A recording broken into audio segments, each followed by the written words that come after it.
Hello, I believe that we are live. Hello, Trish. Hi, Katalin. Hi. Good morning. Yeah, morning for How are some of you? us, and I know that afternoon for others, and some might be listening to this later. And we welcome you. We hope that you're going to enjoy listening to just exploring life that we as three women entrepreneurs, as we have mentioned, from around the globe, literally. So that's hence the different time zones, are just gathering together twice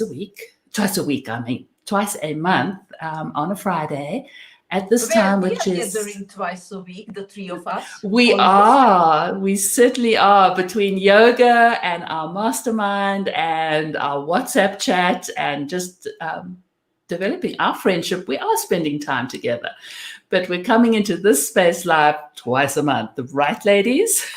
Yes. So Absolutely. yeah, so good to be here. Trisha's her coffee. I've already had my coffee. I actually could do with a second cup today. But today we just thought we would gather and share thoughts and ideas on just finding positivity, as for various reasons. I think anxiety levels are up and down. Obviously, for us here in the United States, we are focused on the results of the election, which have not yet happened. But then from a seasonal point of view, we are heading into winter. And that brings different changes. I know for Trish, that means plenty of snow. Yes, absolutely. Are you covered in snow at the moment, or you still can see the ground? I said good morning because it is morning in Montana, and we've had snow and rain, and right now it's pouring. It's beautiful, but it's pouring rain. So Lovely. Now, I'm sure that's most welcome. And then I know for Katalin, my goodness me, I've seen you on the beach and I'm jealous. It's November and she's going to spend time on the beach. So you're having gorgeous weather, aren't you? Even though you're heading into winter in Portugal. Yes, it's gorgeous. However, it started to rain. And I haven't seen the sun for one day, which is very unusual here in Portugal. Yeah, lovely. We've got a beautiful day. So we're back up to super warm temperatures, but our cold spell's coming next week. So here too, Carol. Here too. okay, yeah. So looking into, we picked our topics for today and decided that optimism, inner peace, and then practical steps would be what we wanted to cover to try and help those that are listening to us deal with different levels of anxiety. And we each are different in how we cope, and that we need to recognize and respect. But Katalin, finding inner peace, what are some of the things that have helped you or that you recommend to your clients on helping find inner peace? Well, I think to start with, I would say it helped me allowing myself to just be, giving myself permission to let go, and to giving myself time to do what makes me happy. So yesterday, for instance, it was 5 p.m. and I had so much on my to-do list, but I was so full and I decided, no, I closed the laptop and I started to draw mandalas, because hobbies are access to flow. If you have a hobby that makes you forget the time, that's an active meditation. That's peace of mind. And having the weekend in front of us, I would say, if you are fortunate enough to be able to go outside, then just go outside and allow yourself to be, allow your senses to awaken, smell, see, hear everything around yourself. And if you cannot go outside, then take time for yourself. Do whatever makes you happy or you never take time for. I can relate to that so well, because yesterday I actually didn't do any work. And I thought, oh my goodness, is this Friday? And no, it's Thursday. And I chose instead to actually help my husband. He is redoing the barn for me for our horses. And most of the time he does that strenuous work on his own. And I decided yesterday was a good day to support him. And yeah, they are my horses. And it was just, thinking that we as entrepreneurs seldom take breaks from our work. If we don't, it's 7 days a week. I know that we encourage each other, the three of us, take the weekend off, disconnect from your phone.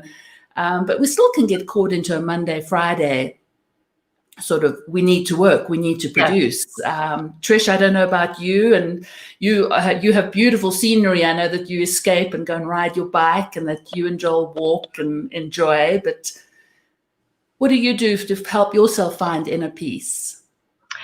I think it's a great subject for us to have, because especially like you mentioned, with the various unsettling climates going on in our world right now, both literally and figuratively.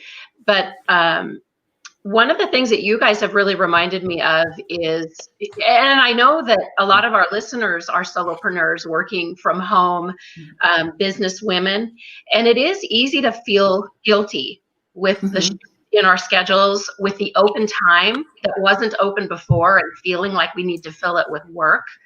And I love what Katalin did, and I love the idea of, I know in coaching we talk about time blocking, but that can be time for a day off. We talk about permission, giving ourselves permission. And whether you work a 9 to 5 or whether you work from home and suddenly you're taking care of kids, just giving ourselves permission to take a fresh look at our schedule. And this morning I wrote down awareness, like Katalin said. Great point. I stepped outside and it was pouring down rain while I was making my coffee. And I just literally took that moment to breathe in that fresh air, notice the birds that were still out, even though it was raining. So just being aware, but also giving ourselves permission, I think, to not have the same schedule that we're used to let go of those expectations. That to me brings inner peace and a little more calm, I agree with you. And I know, Katalin, you were sharing, some practical steps and some of the things that we should do. And, one of them that's come to me in Optimism, as I am, and I know I've shared with you two ladies and you were surprised, I've been fairly pessimistic in the last few years, and I'm striving now to learn. And I do believe that you can train your mind, that it's a muscle that you can work at finding ways to become optimistic. And one of them was, something popped into my my devotion this morning about Diana Warwick's love. There's not enough love in the world. And I started listening to that song. Perfect. And I can't get it out of my brain. But one of the things I did is, I decided to listen to music this morning, and that was different. I don't normally wake up listening to music, but it I believe helps optimism. And then I sang all the way down to the bar and singing her song, I love it. Carol, that's great. I think also laughing and smiling. I've been listening to quite a few podcasts that talk about how important that is and what it releases in your brain, just to smile and to laugh. And, that I think helps us. And then I do think, controlling our thoughts, it's so easy to let ourselves go down a rabbit hole and allow, crisis thinking to overtake us, that if we can stop that thought and replace it with something else. I don't know, Katalin, are there things that you try to do that help you with optimism? Well, I believe there is all the time two sides of everything, right? You can look at it. The glass can be half full or half empty. And this is what I'm trying to see, the positive, even if something bad is happening, or even when I'm unhappy with a certain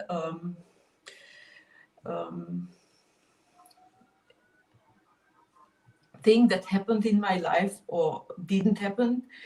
And I think you can train how to look at things and try to find, even if it's very small, but there is always something to learn out of, or to try to avoid next time. Or maybe sometimes there is time to change something or to start something new, right?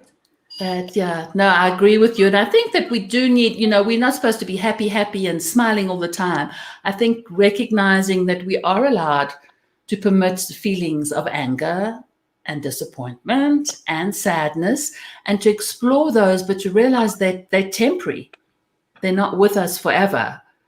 Trish, I don't know how they pass. Yeah. Yeah. Yes. This is, They I'm do. sorry. No. This is what helped me when I got panic attacks. I healed myself with mindfulness, and I always told myself, yes, you're having a panic attack, but it will pass and you will survive it. I think it's so important, because at the beginning it's so insane. You cannot understand it, and you can with logic, and I see everything logically. You have the feeling that you are dying, but you can convince yourself that it will pass, like everything, like feelings, like happenings. Everything comes and go, like the weather. So true. It does. Katalin, you reminded me too, if I could jump in, I really appreciate what you said, because I do your yoga and I do your meditative sessions, and I apply that, or I try to apply that to, we talk a lot about shifting our mindset, and I am like you two. We have a lot in common, I think, which is why we love each other so much. But the whiteboard that I've literally got a whiteboard in my kitchen, because it's my mind shift. It'll give me a list of, okay, if I'm feeling this way, I'm going to remember to get back to this activity that I'm procrastinating on. Or I was supposed to take the recycling out yesterday. I'm going to do that right now. Anything, my whiteboard, as practical as it sounds, it gives me ways to shift my mind. And so for me, that whiteboard is just a great tool. And if you have kids or a husband, it's another great way to communicate in terms of what you're doing for the day. But I hear you, Katalin. I have definitely had those moments that feel like panic. And I think we all are feeling that way. And so to shift our mind to positive, like Carol's doing, I play jazz in the morning on my, on my phone, and anything that just gets our mind out of our mind for a little while is good. I agree. I said, I had written something down that says taking care of ourselves mentally and physically can influence our happiness and train our brains over time to make more possible. And it's fabulous, that we can invest. We don't have to give up. We need to recognize that everything comes in seasons. And I know it's a mental maintenance that we should maintenance. Do, right? I love that. Yes, that's a good one. Mental maintenance. Mental maintenance. So I know, Katalin, you have got a new launch coming up. Tell us about your course that you're launching. I believe it's November. You said 16th? Yes, it's a 4-week online course about finding balance in life. Is self-paced, so people can do it in their own pace. We will learn in these 4 weeks how to focus and regain balance in life and purpose, so that we can accomplish more by doing less. Fabulous. So the modules of the 4 weeks, just very short. In the first week, we will learn how to integrate yoga, meditation, and breathwork, pranayama, in the daily life. In the second week, we will learn how to focus, how to set boundaries, and how to squeeze out time from the day for ourselves, for self-care. Third week is about mindfulness meditation and mindfulness practices.